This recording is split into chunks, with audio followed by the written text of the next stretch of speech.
Saludos, veremos el tema de sepsis y la nutrición. ¿Qué es la sepsis? Es un síndrome integrado por numerosas anormalidades fisiológicas, patológicas y bioquímicas, inducidas por la infección, reconociendo esta relación entre la colonización del organismo por un germen patógeno, la extensión de la población microbiana colonizante fuera de los límites iniciales de asentamiento y el desarrollo de eventos bioquímicos, humorales, metabólicos y clínicos en respuesta a una colonia que se multiplica, se expande y ocupa nuevos territorios. ¿Qué es el síndrome de respuesta inflamatoria sistémica? Los médicos se basan en una lista de signos y síntomas para hacer un diagnóstico de sepsis, tales como irregularidades en la temperatura corporal, frecuencia cardíaca, frecuencia respiratoria y los recuentos de glóbulos blancos o presencia de más del 10% de bandas inmaduras.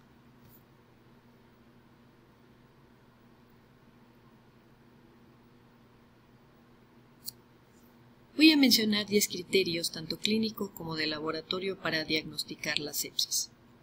Generales, como la frecuencia cardíaca mayor a 90 latidos por minuto y una temperatura mayor a 38 grados centígrados o menor de 36 grados centígrados. Inflamatorias, leucocitos mayores de 12.000 o menores de 4.000, proteína C reactiva mayor 2 veces al valor normal. Hiperglucemia mayor de 120 miligramos sin diabetes.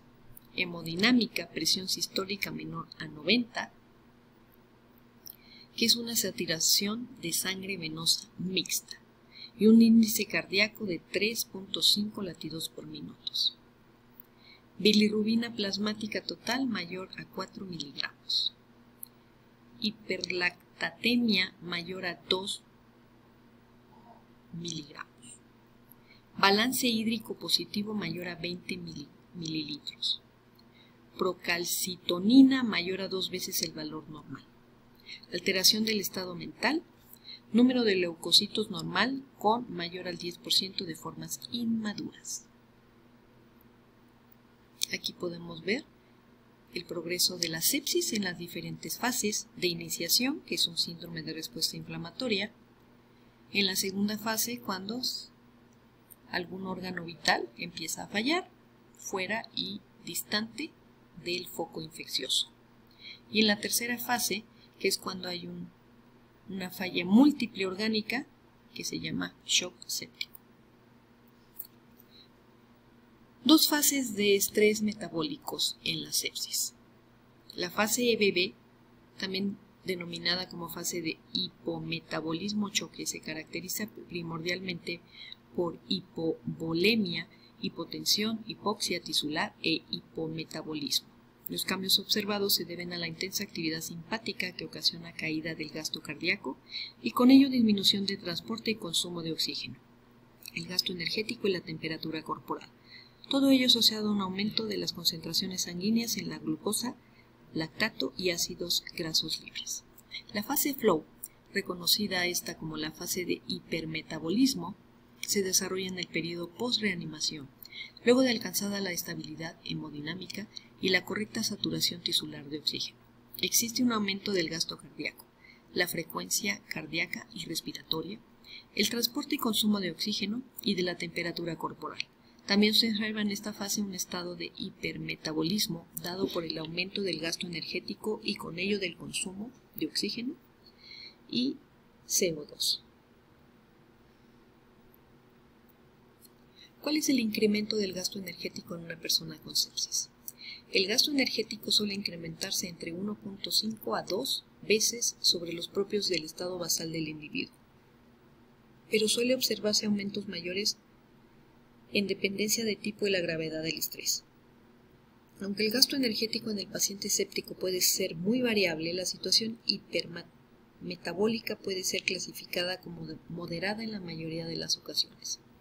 Luego se recomienda introducir un factor de 1.25 y 1.30 como ajuste de la ecuación de Harris-Benedict, llegando al caso del cálculo de las necesidades energéticas del paciente.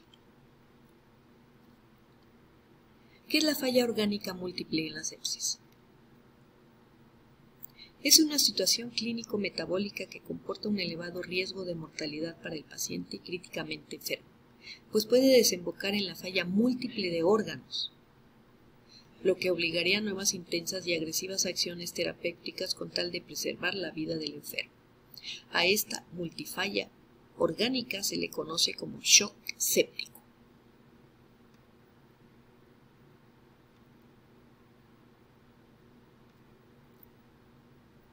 Diez alteraciones fisiopatológicas en la falla orgánica múltiple.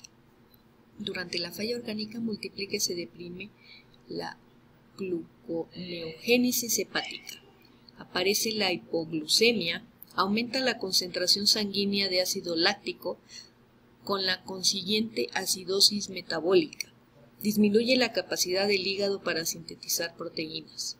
El aporte exógeno de proteínas en esta etapa solo contribuirá a incrementar la producción hepática de urea, elevación de los valores de la misma en la sangre del paciente, agravando la desregularización del medio interno y añadiendo el riesgo de una encefalopatía hepatoamoniacal.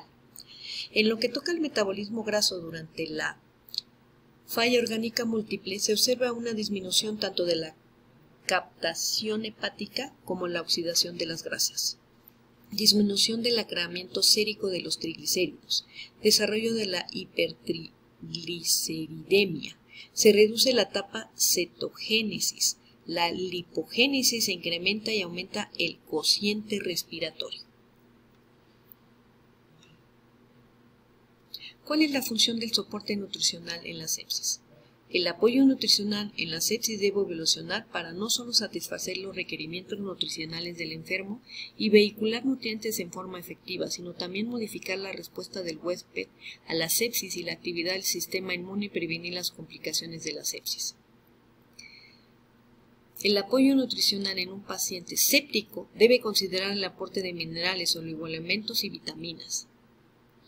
Mejora la isquemia intestinal, regula la apoptosis, detiene la atrofia de la mucosa, estimula el metabolismo lipídico hepático, regula la secreción de péptidos y hormonas, ayuda en el sistema gastrointestinal, detiene la atrofia de la mucosa, ayuda al incremento del flujo esplácnico.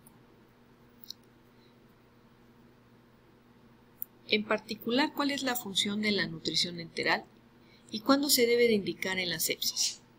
La vía enteral debe preferirse antes que la parental para el soporte de nutrientes prescriptos, corregir el déficit orgánico y promover balances energéticos y nitrogenados adecuados y como estrategia de prevención en la progresión del fallo orgánico múltiple.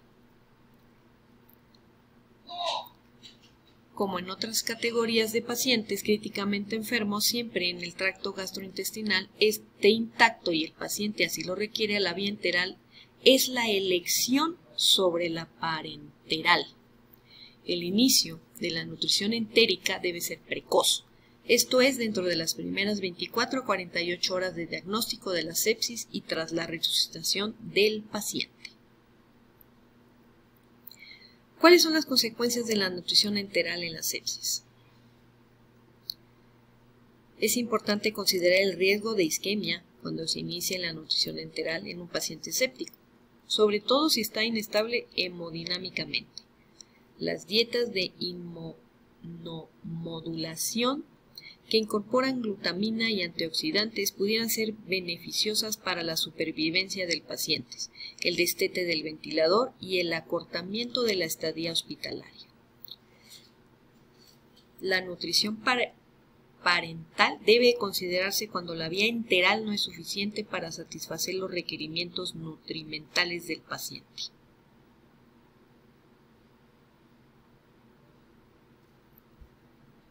Nutrición completa o trófica.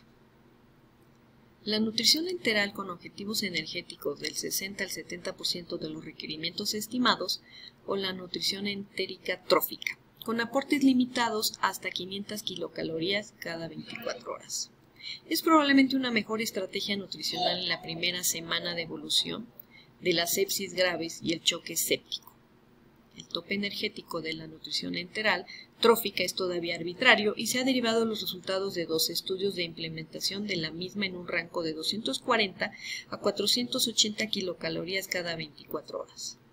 Se ha de señalar que las estrategias descritas de subnutrición, nutrición trófica, no excluyen el avance en las metas energéticas según se compruebe la tolerancia del paciente.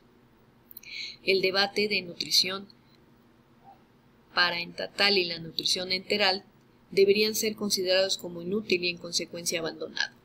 Estas vías de nutrición son en realidad distintas técnicas que sirven a un mismo objetivo, lo que finalmente ha quedado claro que la vía parenteral no debería utilizarse si la enteral es suficiente, pues el uso de inmunonutrientes disminuye la morbilidad por sepsis.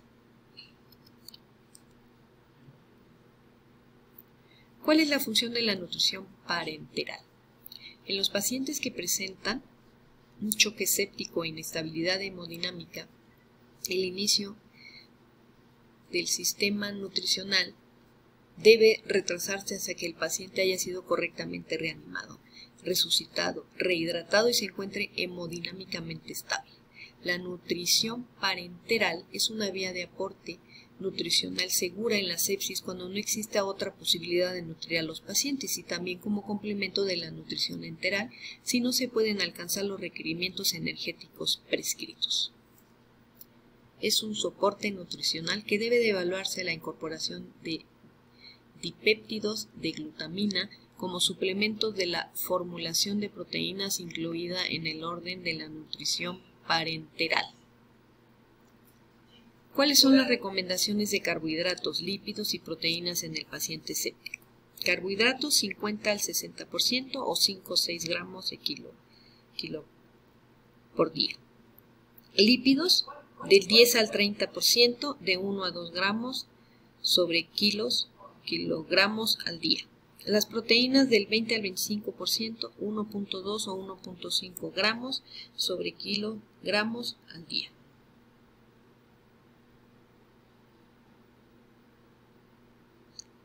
Por su atención, muchas gracias.